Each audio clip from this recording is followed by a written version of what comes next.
الحمد لله نحمده ونستعينه ونستغفره ونؤمن به ونتوكل عليه ونعوذ بالله من شرور أنفسنا ومن سيئات أعمالنا من يهده الله فلا مضل له ومن يضلله فلا هادي له ونشهد أن لا إله إلا الله ونشهد أن سيدنا ونبينا وحبيبنا وسندنا ومولانا محمدا عبده ورسوله صلى الله تبارك وتعالى عليه وعلى آله وصحبه وبارك وسلم تسليما كثيرا أما بعد فأعوذ بالله من الشيطان الرجيم بسم الله الرحمن الرحيم وسارعوا إلى مغفرة من ربكم وجنة عرضها السماوات والأرض أعدت للمتقين الذين ينفقون في السراء والضراء والكاظمين الغيظ والعافين عن الناس والله يحب المحسنين وقال رسول الله صلى الله عليه وسلم للصائم فرحتان فرحة عند فطره وفرحة عند لقاء ربه أو كما قال صلى الله عليه وسلم صدق الله مولانا العظيم وصدق رسوله النبي الكريم ونحن على ذلك لمن الشاهدين والشاكرين والحمد لله رب العالمين رب اشرح لي صدري ويسر لي أمري واحلل عقدة من لساني يفقه قولي سبحانك لا علم لنا إلا ما علمتنا إنك أنت العليم الحكيم اللهم صل على سيدنا وحبيبنا وسندنا ومولانا محمدا عبده ورسوله. Chers amis, chères sœurs, chers frères, chers ulama, c'est une joie immense de nous voir réunis aujourd'hui dans la maison d'Allah pour célébrer la fin du mois béni de Ramadan, pour célébrer le Eid al-Fitr.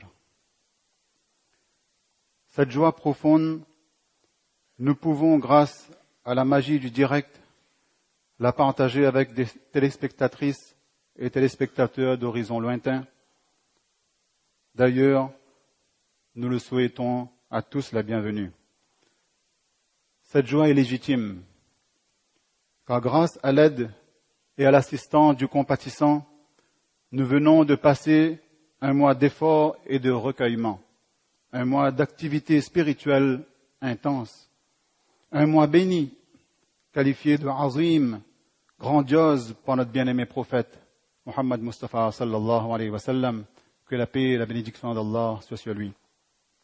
Un mois où nous avons passé la majeure partie de notre temps dans la mosquée à accomplir la salat, la prière, à psalmodier le Coran, le verbe d'Allah, à invoquer notre Créateur, à méditer, à faire ses louanges et à écouter les paroles de sagesse.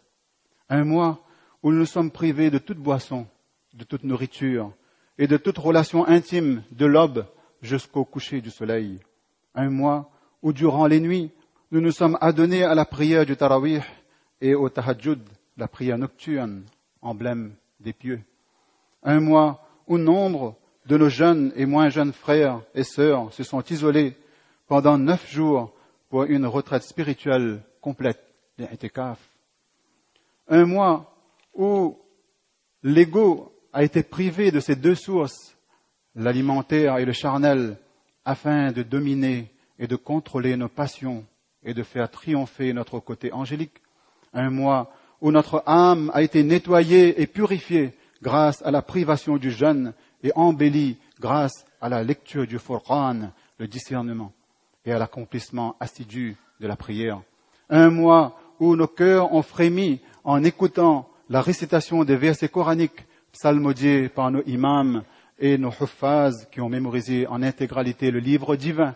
Un mois où nos yeux ont pleuré de toutes leurs larmes afin d'obtenir l'absolution de nos péchés et le pardon du Tawwab, Allah l'accueillant au repentir.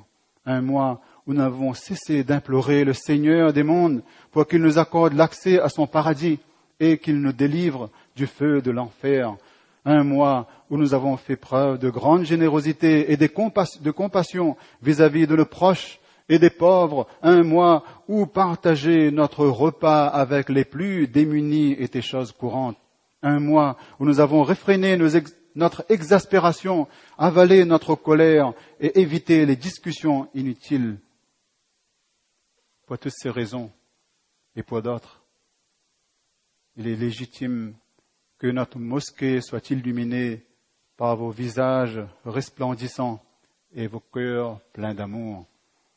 Tel est le premier message que nous délivre ce jour de Eid al-Fitr.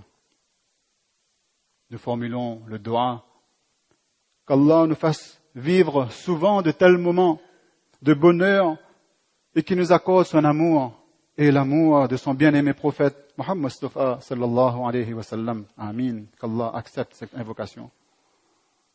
Mais mes chers frères, si on regarde en réalité cette joie, vient-il de nous-mêmes? Sinon, de par le monde, on n'aurait vu que des gens joyeux dans le bonheur. Mais nous constatons que Allah subhanahu wa ta'ala,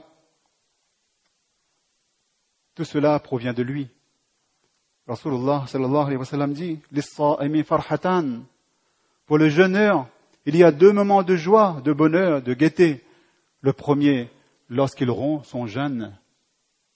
Et le deuxième, lorsqu'il rencontrera son serviteur.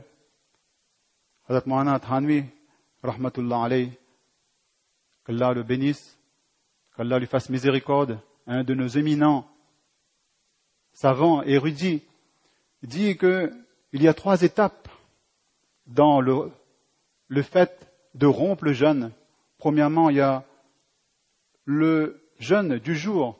Lorsqu'on a terminé, au coucher du soleil, à ce moment, on a cette sensation de joie, de gaieté qui envahit notre cœur. Mais un peu plus que cela, c'est ce jour de Eid al-Fitr. Lorsqu'on a complété 29 jours de jeûne continuel, alors on a ce sentiment qui nous envahit, qu'on a le devoir, qu'on a accompli notre devoir vis-à-vis d'Allah subhanahu wa ta'ala. Mais ce n'est pas terminé. Le 3e moment où cette joie va réellement se manifester, c'est lorsqu'on va se présenter devant le très clément, le tout miséricordieux, Allah subhanahu wa ta'ala, le jour du jugement. C'est ce jour-là où Allah subhanahu wa ta'ala va nous honorer en nous donnant l'occasion de faire sa contemplation, lui qui est le Nour, Allahu Nour as-samawati wal ard, il a la lumière des cieux et de la terre. Donc remercions au plus profond de notre cœur le clément de nous avoir octroyé toutes ces faveurs en disant Allahumma lakal hamdu shukra wa lakal mannu fadla. Ô mon Dieu, à toi seul reviennent toutes les louanges en remerciement et à toi seul reviennent toutes les gratitudes pour ton immense générosité. Mes frères, lorsque nous sommes venus vers la masjid, nous sommes habillés de nos meilleurs vêtements. Nous avons récité le takbir, la gloire d'Allah, la grandeur d'Allah. Et nous allons faire bientôt, dans quelques instants, ces 2 rak'ahs de prière.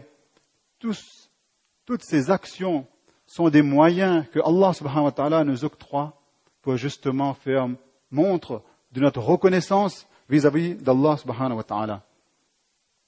Ce mois de Ramadan que nous avons passé, quels étaient son objectif? Les objectifs que nous recherchons se résument en un mot, la taqwa, la piété, la'allakum tattaqoun, afin que vous deveniez pieux. À propos de cela, toujours Muhammad Hanwi, rahmatullah alayhi, le grand savant, il nous dit que qu'est-ce que la taqwa?